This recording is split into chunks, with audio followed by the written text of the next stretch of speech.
Hi, everybody. Welcome to the second hour of the Santita Jackson Show on AM 950 Radio, the voice of progressive Minnesota. I want you to go on over to my YouTube channel, the Santita Jackson Show YouTube channel.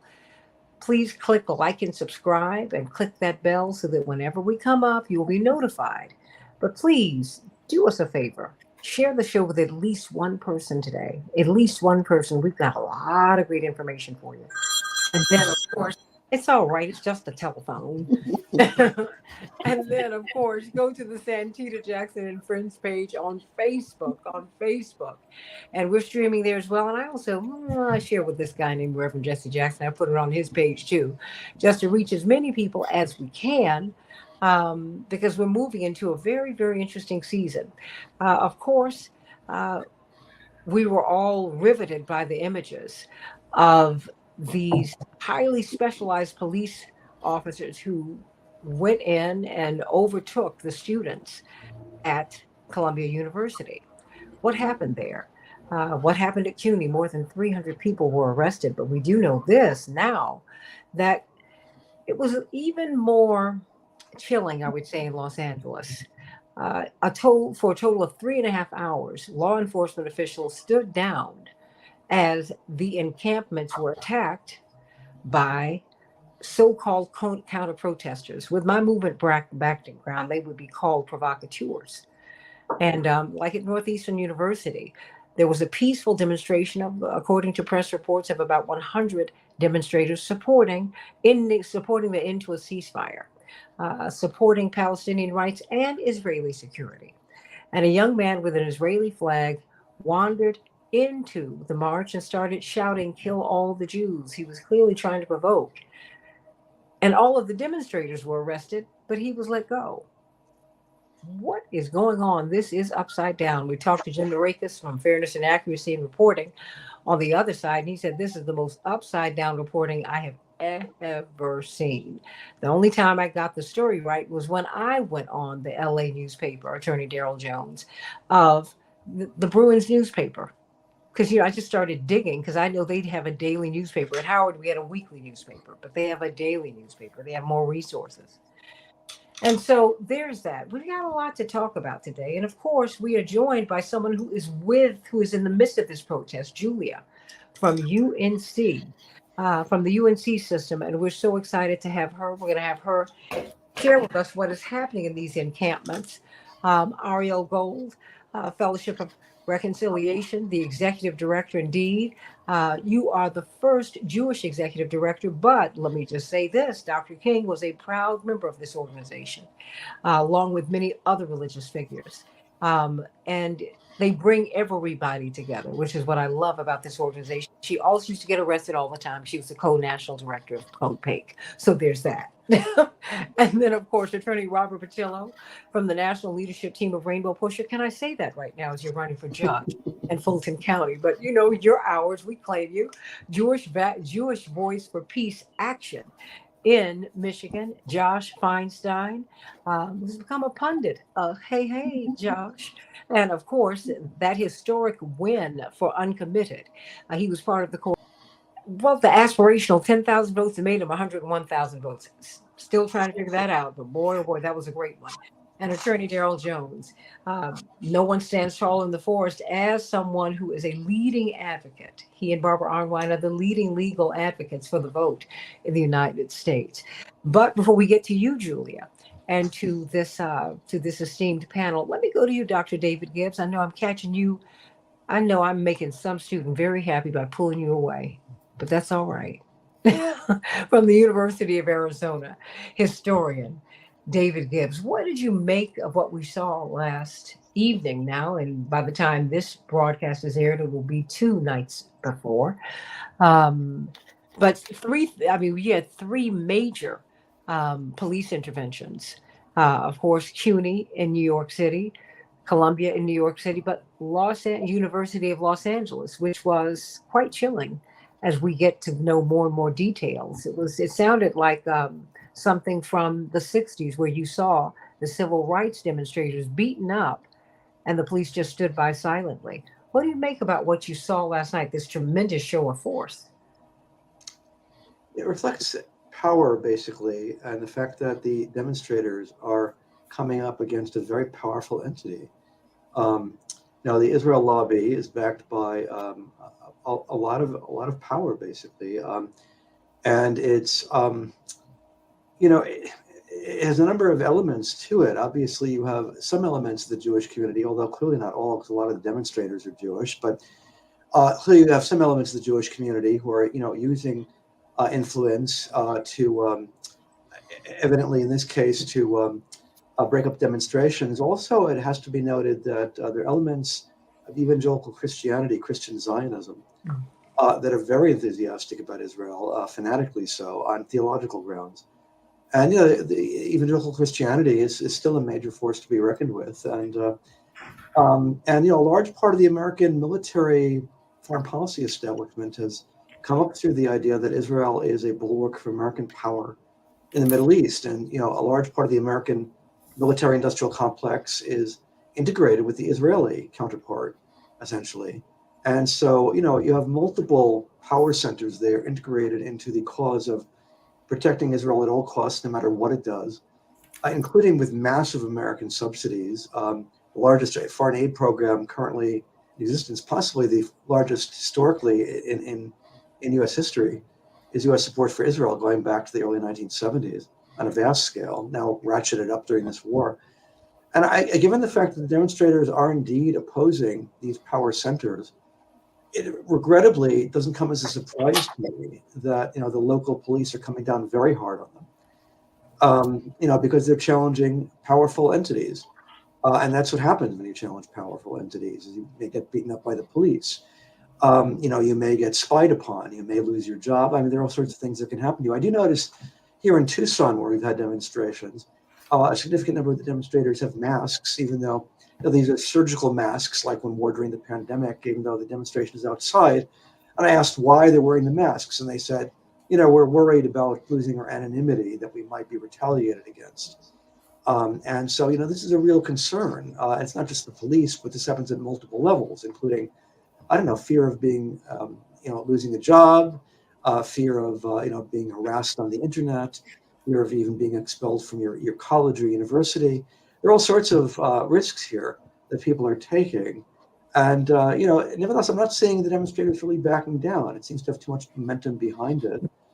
And, over time, this is going to be very difficult to push back against, because the more this war goes on, the more basically the public can see this is a very brutal activity Israel is carrying out, and it's long carried out over decades, and it's going to be much more difficult to hide than before. I'm not sure that a lot of this can be, once you open Pandora's box, you can't put everything back in the box, and I think Pandora's box has already been opened, and there may be no going back to the way it was before. Well, this genie can't go back in the bottle. Bryce Green, who has been with you on countless occasions on this show, from Fairness and Accuracy in Reporting, but he's a graduate student at Indiana University who is supportive of union rights, laborers, and the right to organize, and all of these things. He has been very active in really, and I guess in really just in doing his part to lift up those who are stuck at the bottom. Well, he was demonstrating uh, to end the genocide this past weekend at Indiana University, and he was arrested, and he was banned from his university for 5 years. Wow. 5 years. 5 years. Now, I spoke with him. He's going to be on the show in the next couple of days. Um, and I said, hey, how you doing? Now, knowing him and knowing how he takes issues on, I did not expect him to be licking his wounds. And he is in touch with lawyers. He said, oh, no, I'm going to fight this because these people are wrong. He said, but Santita, what was striking to me was really the helicopters. He said there were snipers on top of buildings while we were demonstrating. Snipers.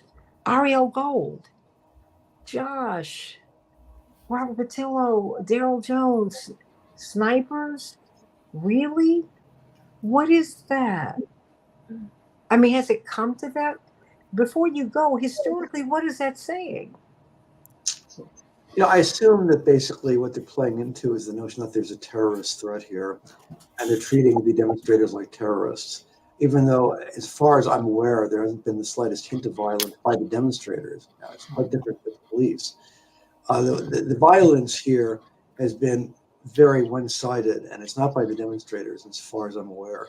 But again, the idea of demonizing the demonstrators as terrorists, as they demonized, the Arabs as terrorists, And is Dr. King is an enemy of Dr. King. state. yeah, yes, that's right. That's right. They're a threat to the system, and in some sense, they are a threat to the system because the whole system is based upon this extraordinary lockstep U.S. support for Israel, and they are a threat to that state of affairs. That's quite different from saying they're terrorists, but all the same, I think that is the game that is being played here. The Arab terrorist threat is rearing its ugly head. I guess that's the way they're trying to play this.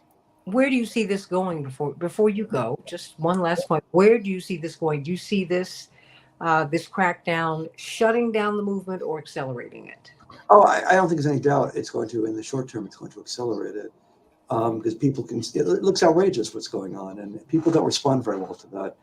I'm surprised, honestly, that they're being so heavy-handed and cracking down on it, because it's likely to have a counterproductive effect from the standpoint of the people who are doing the crackdown. It seems like this is ineffectual, what they're doing. If they want to spread the movement far and wide, well, they're going to get what they asked for, which is an intensified movement. What I'm hoping to see in the long term is something we've not had in America in decades, which is an authentic peace movement. Not just on this issue, but on larger issues, on issues of nuclear war, for example, linking up, with the issue of the Ukraine war, which is going disastrously, by the way, disastrously for the people of Ukraine and everybody else. And I would like to see a kind of an authentic across-the-board opposition to U.S. interventionism, imperialism, and the forces that stand behind it. I think that I'm hoping to see some willingness in the people on the left to work selectively with certain elements of the right, where there also is a certain anti-war sentiment. And politics is about coalitions. It's not about loving the people you're in coalition with, but working with them, because that's the way you achieve results. And so I'm hoping this movement will evolve into a much broader movement and have a real impact on U.S. politics over the longer term. Well, indeed, that's where you see the majority. I mean, it was 60,000 votes in Wisconsin that went to uncommitted, not 48,000. It was 48,000 Democrats, but it was 12,000 Republicans. Together, that's 60,000. That's even more potent than what was a laudable 48,000. We're going to have to, I agree with you, really engage in coalition politics. But I have a feeling that's what we're going to be pushed to, because this is the most American of issues, because indeed it involves our tax dollars, not Republican, not Democrat, not Green Party, not independent, not I don't care to vote at all. It's just your tax dollars at work, my friends. Dr. David Gibbs, the name of your book before you go? Oh, thank you for mentioning. My book, forthcoming book, is called Revolt of the Rich, How the Politics of the 1970s Widened America's Class Divide. Well, be on the lookout. They're going to get him here in Chicago this summer. Cannot wait to do that. Great. I appreciate that. Thank you. Sending you so much love. Thank you. All right, nice to be on with everybody. Have a good day. Bye-bye. Thank you. Absolutely. Before I pivot to you, Julia, from UNC, University of North Carolina, the state of my birth. I always love North Carolina and North Carolinians. I love it. What do you think about what happened? Let me start with you, because you are looking to become a judge, Attorney Robert Patillo. What do you make of the police looking at the demonstrators for 3.5 hours and not doing anything at UCLA? This is when we talk about discretion and law enforcement. Well, this is in large part what people talk about. The fact they had more snipers on college campuses than out during January 6th, I think is very telling. We saw in 2020 these militia groups having rallies and protests around the country, threatening to assassinate the governor of Kentucky, threatening to kidnap Gretchen Whitmer, the governor of Michigan. We saw what happened in Charlottesville, but yet we saw nowhere near the type of police presence that we see around student students on campuses asking for peace. And this is part and parcel about the system that we exist within, where we have theoretical constitutional rights, theoretical free speech, a theoretical right to assemble. You can assemble as long as you're saying what the state line is. The minute you say you step out of line with what your freedom of assembly is, well, now we have to bring the snipers out. And this goes in large part to the elections we have on the state and local level. People pay a lot of attention to the national elections. You know, you care about the president, you care about U.S. Senator, you care about Congress, but the type of mayor you have determines the type of police response you're going to see to events like this. The type of district attorney you have, the type of police chief you have, the type of sheriff you have, the type of judges you have on the bench say whether or not you're going to have an environment that is conducive to the freedom of speech and the freedom of exercise, or it's going to determine whether or not you're going to have Bull Connor standing outside with hoses and dogs whenever people try to demonstrate for the protection of human and civil rights. It's important that we see what our political leadership does at this inflection point and have that inform how we react going forward. Ariel, Gold, it seems like he struck a nerve with you, but you said last night was a very emotional moment for you. Why? That was, it wasn't just what took place, which was egregious and took place during the Vietnam War protests, and take place as young people rise up. But it's the way it's been framed as these anti-Semitic protests, which are anything but the like. And I've been staring at looking closely at what happened at UCLA, and really looking at like who's there. So for example, we had out there was this yellow flag, and I looked into that, and it's from a messianic wing of the Chabad movement. And so we have this convergence here. And then I've seen rumor, it's not confirmed yet, that one of the folks there is a known neo-Nazi as well. And that was kind of my instinct looking at it. Like, this looks like the neo-Nazi movement, right? This looks like the Proud Boys. This looks like Charlottesville. And I'm sure this will come out and there will be more details of it. But, my guess is that, yeah, we had some real outside agitators there. And, I watch mainstream news because I like to know what the conversation is. And I'm just, hearing all day clashes. Two different sides of protesters clash. Just, I don't know why. They just keep clashing and they're just clashing away. And it's just so. And wait a minute, but frustrating. The college demonstrators, they're so violent and they're supporting Hamas. I said, where did you come up with this? And then I've been listening as well. I mean, my God, if you watch CNN and all their analysts, they're literally were saying today that we love civil disobedience and direct nonviolent action. That's great. But when it goes as far as breaking a law, then it's crossed a line. And I'm like, you have read the definition of civil disobedience. It's disobedient. That is the so.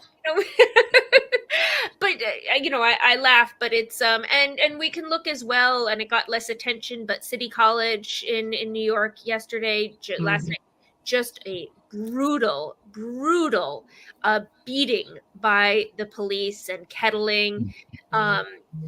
This is a dark moment, and to watch the media, falsely frame this and call this a rise in anti-Semitism, which it is anything but the like. I may not, some of the chants done may not kind of be my favorite or ones that I would lead, or they may just, but that's not what this is about anyway. And I cannot believe we are trying to legislate away such things as the phrase "from the river to the sea," or the word intifada.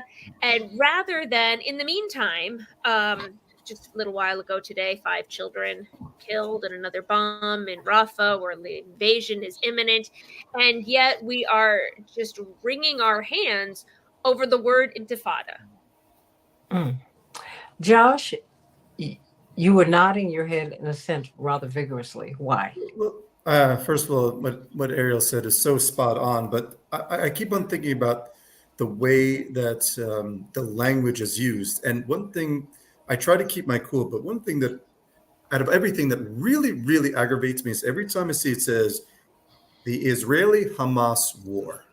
And it is not an Israeli-Hamas war, yet even in all the news streams, you see Israeli-Hamas war. Israel is a country, Hamas is an organization. It is the Israel war on Palestine, or more specifically, Israel's war on the Palestinian people. And that type of narrative is seeping through continually so that it becomes, then the next step is, well, these are Hamas people. These are not. These are humanitarians who are standing up for the Palestinians. So that's why I was nodding vigorously, is that the, quote, establishment is able to successfully create that narrative. And through your show and the listeners, those are the kind of things that I do want to call out, because it's going to be a long haul to actually push back on the establishment. That's what the students are doing. But the way we can begin and make that progress is say, no, be very clear. This is not an Israeli-Hamas war. This is Israel's war on Palestine. Similarly, when Mr. Gibbs was talking, brilliant man, really summed things up very well. But it's interesting that he had said, well, there's a lot of Jewish power there. And the thing is, no, there's a lot of Zionist power there. And even when the mayor of Dearborn was on the news debating a Zionist member of the state house, they said, well, here is the mayor's perspective, and then here's the Jewish perspective. No, it is not the Jewish perspective. It is the Zionist perspective. Even Mr. Gibbs pointed out that it's lists of people from the Jewish faith and the Christian faith, but it is a Zionist movement that we are trying to stand up against. But this is the first time in the public discourse that we've heard this. Yes. Because if you said that, you were called an anti-Semite for the past 70 years. I know anti-Semitism. I've seen anti-Semitism. I know you know it. I'm just saying. Yeah, I'm sorry. No, don't apologize. I'm just saying, as someone who's had to bear the label, it's like, wait. I know Jewish people who haven't signed on, who are against what's happening over in the Middle East right now. They don't like what's happening to the Palestinians, but they have not been. They have caught hell in their congregations. And it's a real debate that's going on. And I think that's part of the reason that I like to have you speak, because I think that people need to know that, because they have conflated, and that didn't start with us. That's, you have Jonathan Greenblatt and people like that conflating all day, every day. And it's so unfair. I think I'm not going to give people who are Zionists such as that, even any oxygen. I'll just say, as a quote, good Jewish boy myself, this is not anti-Semitism. Who wears the Detroit? Jewish people standing up who's from, long story, originally from New York. Anyway, this is just, when you see the protests, you see the number of Jewish people that are there. Mm-hmm. It's because we are Jewish people, and it is important for us to be on the right side of history. Our own collective history shows that we need to be there and stand up for this. And that is not anti-Semitism. That is being pro-peace, pro-Palestinian, and pro-humanitarian. And that's as simple as that. And it puts you squarely in your tradition, yes? Yes, it does. Tikkun Olam. Ariel can sum it up very well in terms of Tikkun Olam. We're here to try to lift things up. The world. And, I've been looking, and I'm sure we'll get statistics at some point, the percentage of Jewish students that are part of the protest versus the percentage either of Jews in that school or Jews that are complaining falsely of anti-Semitism. And I think we're going to get these numbers at some point, and I think it's going to show out, which wasn't true 10 years ago, right? Josh and I, we were, standing out there on our own. There wasn't too many of us. But that's not really you have been, Ariel, by yourself. Ground is quaking beneath Jewish establishment, whether they're ready to acknowledge that or not. The ground is giving way. And that is healthy, actually. That part is healthy, because as Jews, we're taught to question things. That's what the Torah text is all about, questioning. So the fact that we are saying, wait a minute, the things we were taught, maybe that's not correct. Maybe that is the dogma. Maybe Israelism is actually the source of the problem. That is actually the most Jewish thing one can do. Ariel, I hope you agree with this sentiment. Absolutely, absolutely. And I see it taking place in my own family. I see this a move from the, let's say, center right, or I come from a long line of Zionist family. My family in the early 1900s was raising money to support the state of Israel. We were Jabotinsky Zionists. I was raised to be very proud of that. And so that's, that side of my family. And I'm watching that change as grandparents are like, hey, my grandkids say, like, this is just not okay. Killing Palestinians just not okay. Yeah. And I went over to visit my aunt's house, and she says, well, you don't see a Stand With Israel sign in my yard. Times are changing. People are opening their eyes and remembering that there are many ways to be Jewish, and that our tradition is so much older than this brutal occupation and brutal system of hatred. Well, before we speak with Julia and find out what's happening in the encampments, because one of the things that you were eager to talk about today, Ariel, was the mischaracterization of the activities in the encampments and with the student activists. Before we get to Julia, I want to hear from you, Daryl Jones, and then we're going to give this brave young lady who is a graduate student in the UNC system all the runway that she needs to tell us what's going on, because I've not heard corporate media do a lot of talking with these students. I've heard them talk about them, around them. I've heard them talk to young Jewish people. I was about to call them kids, but I want to call these young adults what they are. They're young adults who are frightened, and for one reason or another. I've got to respect that. I've got to respect that, even if I say, well, the data doesn't look. When I see a Confederate flag, I'm like, I'm not going over there. So, your thoughts about this moment that we're in, Daryl Jones, as we hear about Bryce Green being banned from campus for 5 years, as we see what happened at UCLA last night, not just at Columbia and CUNY, but the fact that the police stood by for 3.5 hours and let them get beaten and attacked. Yeah, and Santita, the most interesting part of all of this, I think, is the fact that the students are nonviolent. There's nothing that anyone can point to that will show that those that are in the encampments are doing anything to violate anything. It's an act of civil disobedience, yes, that they're camped out on their school's property, but they're not being disrespectful of anyone. They're not attacking anyone. They're not coming after anyone. What they're doing is they're sending out the message. It's almost a oneness in the spirit of those that are in Gaza that are not Hamas, but are simply the Gaza residents. That's the reason they set up the encampment in the first place, is to replicate what it's like to be there. And then to have, those that are the counter protesters attacking them without them responding is the same equivalent of those that are in Gaza being attacked and having no weapons or doing nothing to defend themselves.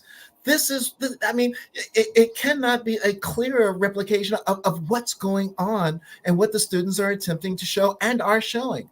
The question is, will America receive the message? And that's the question that's out there right now. So with students like Bryce, with students like Julia, with students like the several students that have called me asking for legal advice, the whole thing is being certain that they're able to get their message out there, that they can have some control of the narrative. Because if they cannot control the narrative, it's going to be flipped on them, and they're going to be seen as the aggressors. They're going to be seen as the problem, rather than the reflection of what the actions of the United States has with regards to Israel and what's happening in Gaza. One of the interesting things that I wanted to pick up as well, Santita, is this.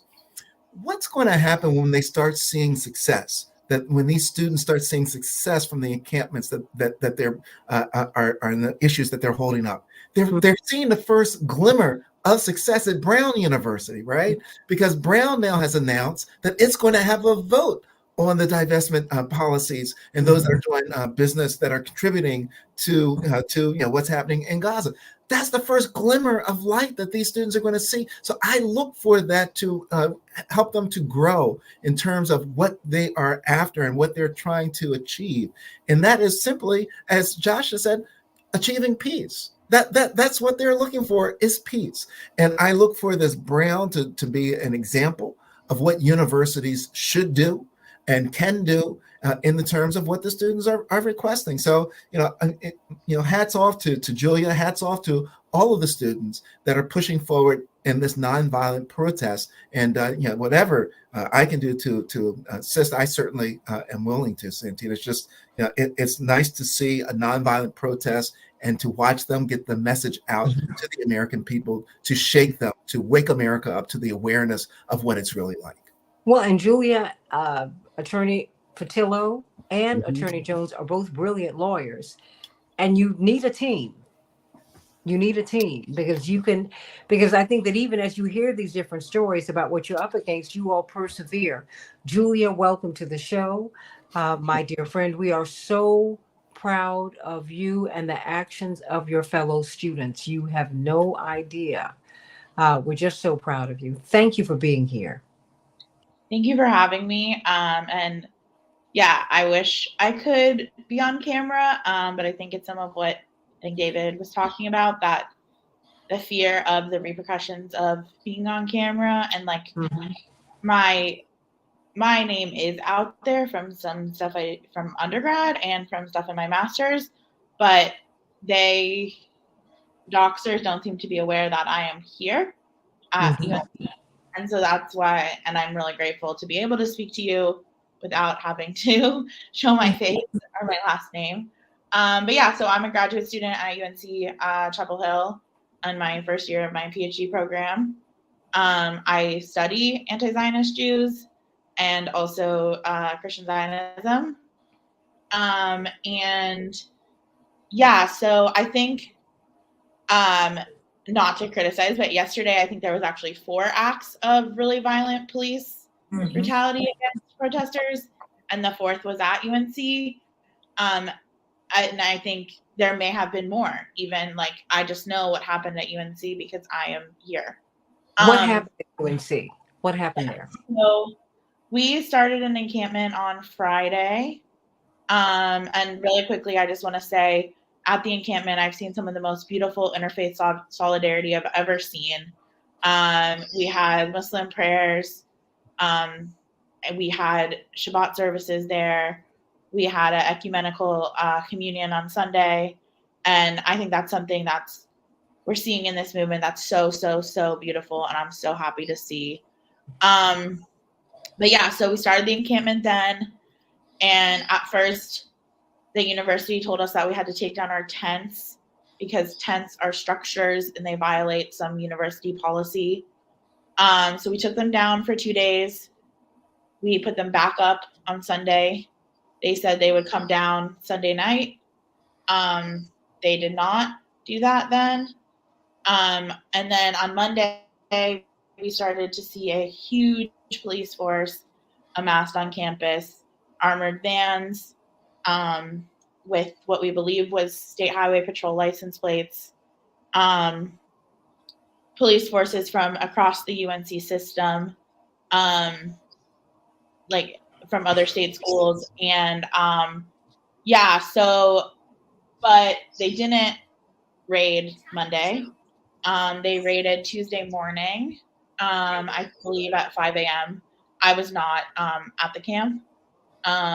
And so I woke up to the news that the police had raided. They had detained, I believe, 30 people who were cited on site, and then arrested 6 people who were, I guess, charged at the jail. And they raided in what looks like full riot gear. They injured protesters. They were so violent. And yeah, so that was the first thing. So then we were supposed to have a silent vigil yesterday, which had been organized by Faculty for Justice in Palestine, and then co-sponsored by SJP and Graduate Students for the Liberation of Palestine. And so we were supposed to have that from 12 to 2, but we decided to move it up to 11:30 and have a rally at noon. We had a rally. Sorry, we had the vigil and we had a rally. The rally went to about 1:45. And so, sorry, after they destroyed the camp, they put barricades around the two kind of areas of the quad where the camp had been, like kind of separated by a sidewalk. And so we couldn't be there.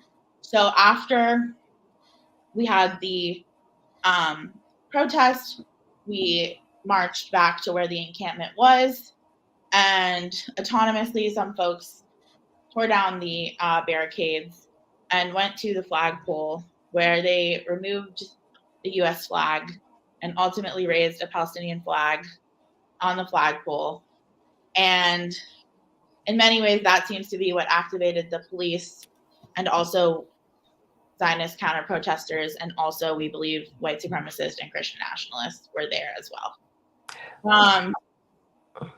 Sorry. No. Please continue. I mean, who was there? Let's make this clear, because one of the things that's really fascinating about this, Joshua Feinstein, Jewish Voice for Peace Action out of Michigan, Attorney Robert Patillo, Rainbow Push Coalition candidate for judge down in Fulton County in Atlanta, and of course Ariel Gold, the Fellowship of Reconciliation, is that we have not heard about this.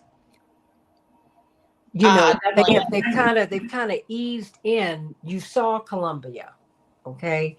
Saw a little bit of CUNY, and because I've lived in New York for so long, I knew exactly where they were, what they were doing. I was like, oh, wait a minute, because getting up to CUNY is, I mean, that's just 5-10 minutes. That's not even 10 minutes away. This is up the street, and you know that being in being in that part of the country yourself, Ariel.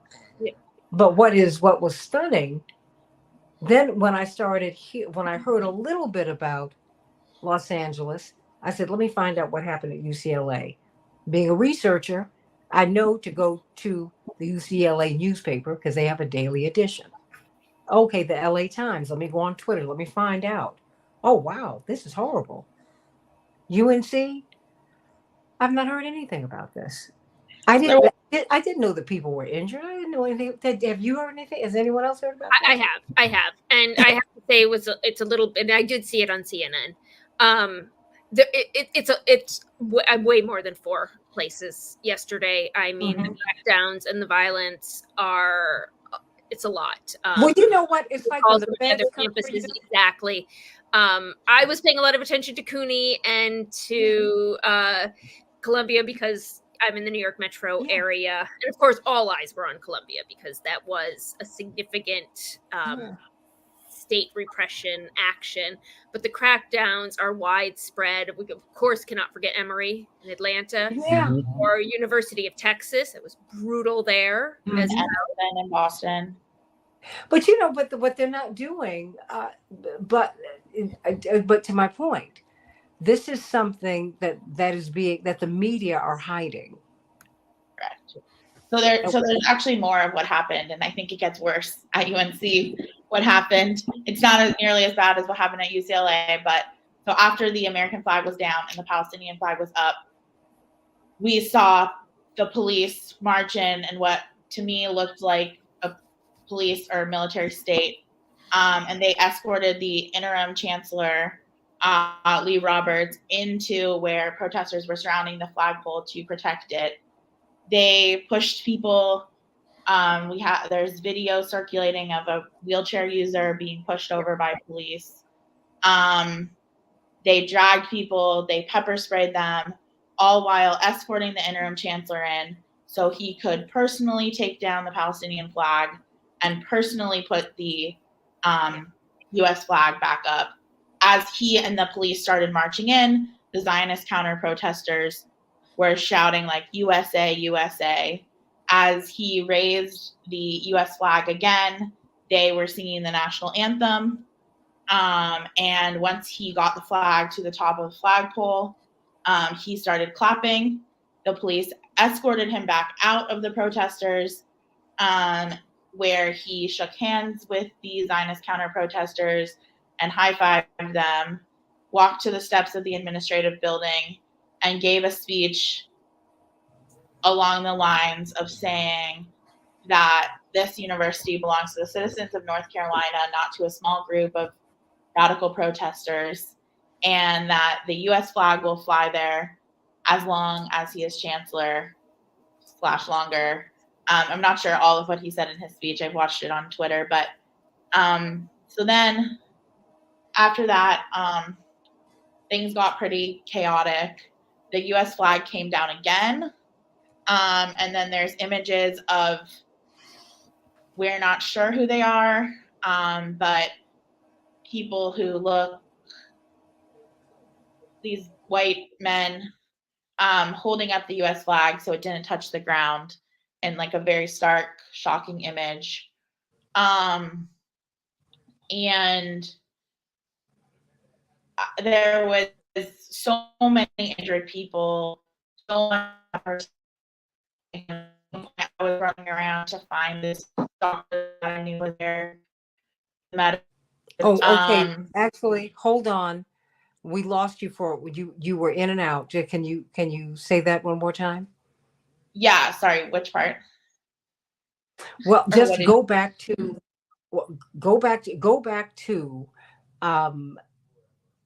the police. The police. Yes, we need to hear that. Absolutely. When they high-fived the head of your school, just go back there, because I think people need to hear that.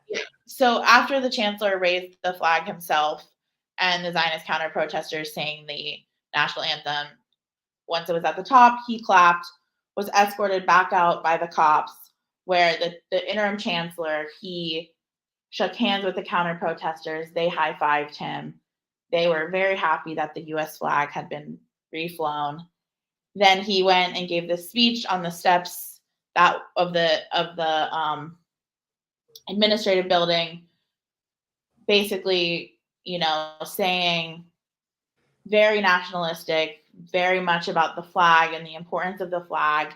And I think, to me, as a Jewish person and as like a person, to me, the U.S. flag and the national anthem represent bigotry, and bigotry that includes anti-Black racism, all racism, Islamophobia, and anti-Semitism. And so for him to celebrate the flag being flown again after he personally put it back up was horrifying.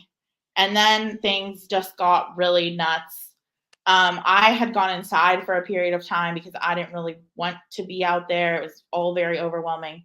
Oh, sorry. What I had said before was a lot of people were injured. There was a lot of pepper spray. At one point, I was looking for this doctor that I knew. Luckily, I was able to find her because the medics were so overwhelmed. A doctor that I knew who was there. And then at some point, I have been told by multiple people that white supremacist groups showed up, and also Christian nationalist groups who may or may not have been the same people as each other. But it's so, and then the U.S. flag came down again, and these groups of people, kind of unclear who they are, but white men, were holding up the flag so that it didn't touch the ground. There was so much screaming and all of these things, and counter protesters pushing people from the very beginning, police pushing people, and ultimately later there was an order of dispersal that Students for Justice in Palestine chose to abide by, because we would like to come back, I think, on our own terms. And things were just so bad at that point. So then, as we are dispersing, as we are going home, we saw Zionist counter-protesters, Christian nationalists, and possibly white supremacists on the steps of the administrative building, standing there with an Israeli flag, a U.S. flag, and an Israeli flag. And they were not told to disperse. They were not told anything, that they were doing anything wrong. And to me, as a Jewish person, it is so disgusting to see people who claim they represent me. Like one of the counter protesters literally wrote an op-ed in the Daily Tar Heel the day before, calling himself a representative of the Jewish community, which he does not represent me, and talking about anti-Semitism in his article. And and so the Zionist counter protesters, are up there with these white supremacists / Christian nationalists, and those groups of people, they, in their very messaging, is to blame everything on the Jews. Like those are actual anti-Semites, and they to watch people who call me an anti-Semite and my friends an anti-Semite and this movement anti-Semitic work with anti-Semites to re-raise a U.S. flag is disgusting, although unfortunately not surprising. And I think I don't understand. I don't understand how people can think that Zionists are trying to work for Jewish safety, because they work with people who are anti-Semitic. They work with Mike Johnson, who's an anti-Semite. They work with Pastor John Hagee, who I would argue is the biggest living anti-Semite today. And he was the only clergy member who spoke at the November rally for Israel in DC. And if it wasn't clear then that this is not about Jewish safety, then it should be clear when Zionists are working with Christian nationalists and white supremacists to re-raise the U.S. flag on campus, because that is what they care about. They care about U.S. nationalism and about Zionism and about oppressing Palestinians. And I'm there as a Jewish person out of love for the Jewish people and love for the Palestinian people and love for my religion and what it has taught me. And it has taught me to stand in solidarity with people who are oppressed. And that is why we are there. And to continually be called anti-Semitic, to continually be called a self-hating Jew is horrible, because that is just not true. And there is so much real, actual anti-Semitism in the world today, and actual bigotry in general. And I think this false equation kind of delegitimizes instances of actual anti-Semitism and makes it so people don't see it. It's kind of a boy who cried wolf situation. Mm-hmm. We see like in the ADL report card that just came out, only 2 schools received an A, and one was Elon University, which is quite close to us. And what I did not read the whole report card, I've read about 25% of it. And Elon was one of 2 schools to receive an A, and it was also the only school where I read an actual instance of anti-Semitism, which was which they put in their report card, someone drawing a swastika on someone's shirt at a frat party. And it didn't tell me how the university dealt with that, but that is anti-Semitism. Supporting Palestinians is not. What do you want people to know? I mean, Ariel, this is a lot to take in. It is a lot to Julia, this is a lot to take in. Because your story we're not hearing. Right. We're not hearing about your fears and your courage in the face of those fears, I must say. We're not hearing your story and your fight and what you are fighting for. I've got about 5 minutes left here. What are you fighting for? It seems to me, and that's, Ariel, it's been the theme today, that for these young people, they're waging war with love and empathy, and without a lot of regard for what happens to yourself. I come from a selfish age, which is the 80s. we do. Me too. Big shoulder pads, big hair, all of that. And you get a big job and you keep it moving. But when I spoke with Bryce Green today, and he said, well, I said, 5 years you've been banned? He said, oh yeah. He said, I'm going to fight it. And he just kept on going.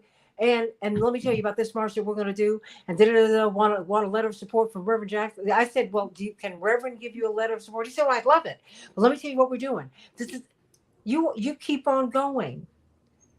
And Julia, I have so much admiration and respect for you, young lady. Thank you. And I think it's important to say what we're fighting for at UNC and what we're fighting for more broadly. At UNC, we're fighting for them to disclose their investments, to divest from Israeli genocide, apartheid, and occupation, to acknowledge that a genocide is occurring, and also to acknowledge the Islamophobia that is occurring. And lastly, now that we have had protesters arrested, we are fighting for amnesty for them. But why is that important to you? I mean, so it's important to me because I think we saw it with South Africa, we saw with Vietnam, that the student movement can put a stop to these horrific acts. And it's important to me to fight for Palestinian liberation. And ultimately, that's what we're fighting for an end to this genocide and fighting for a free Palestine from the river to the sea, because that is justice and that is liberation. How can we support you? I think showing up to protest in your community, while it's student led, I think there needs to be people there to show that there is support. I think when schools call for things like calling the president or the chancellor, that's important. I think in towns, like we just saw a statement from the town of Chapel Hill and the town of Carborough about, I believe they refused to send in their police forces yesterday. And they also are calling on the prosecutor to drop the charges. And we saw it from the town councils. And so I think supporting those efforts, I think calling for a ceasefire, calling for divestment, calling for an end to the genocide, and calling for freedom from the river to the sea is what we all need to do. And that is supporting the students. That is you can also support Palestinian community-led efforts, any community-led efforts. And I think really we have to work together to end this genocide, just like we did.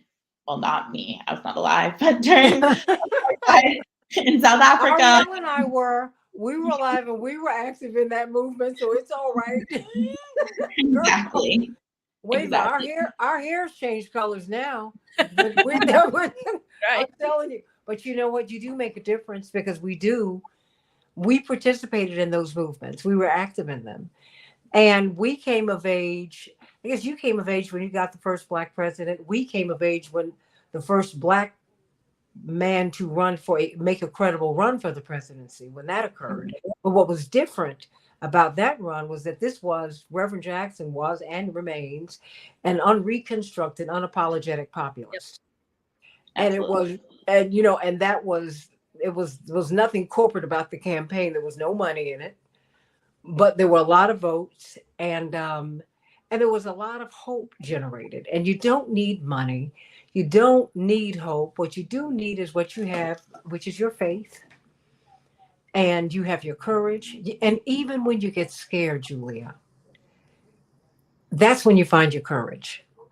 Absolutely. And I think the last thing that we can all do is remember why we are here fighting. We are fighting for the Palestinian people. We must keep our eyes on Gaza.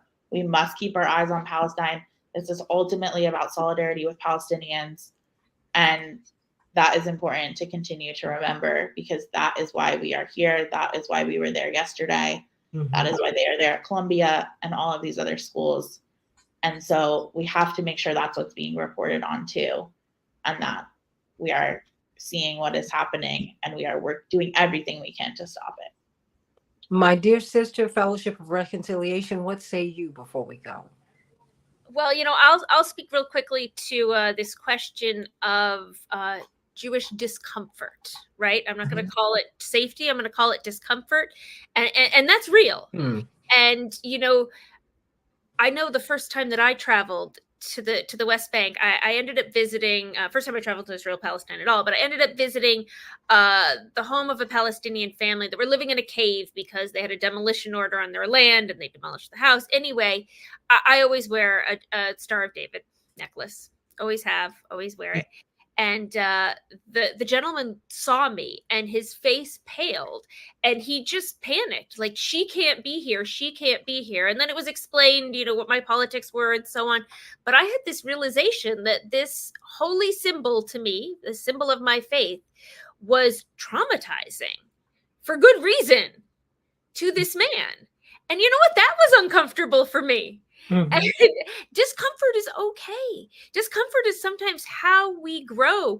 And to outlaw kind of these symbols, that if it's uncomfortable for somebody who has been raised and believes in the state of Israel to see a kufiyah or a Palestinian flag or to hear intifada, that might be good. That might be, and it's okay. And we need to have this is a wider conversation, right? Because Palestinians aren't complaining about the Jewish stars, right? That Mhm. we have to deal with our discomfort, and if we're that uncomfortable, there might be a reason. And let's hold space for processing that, and hold space for folks to come over to the other side, and to have this transformation that is so needed in Jewish American community, and God help the Israeli community, because it's in deep trouble there and so needed.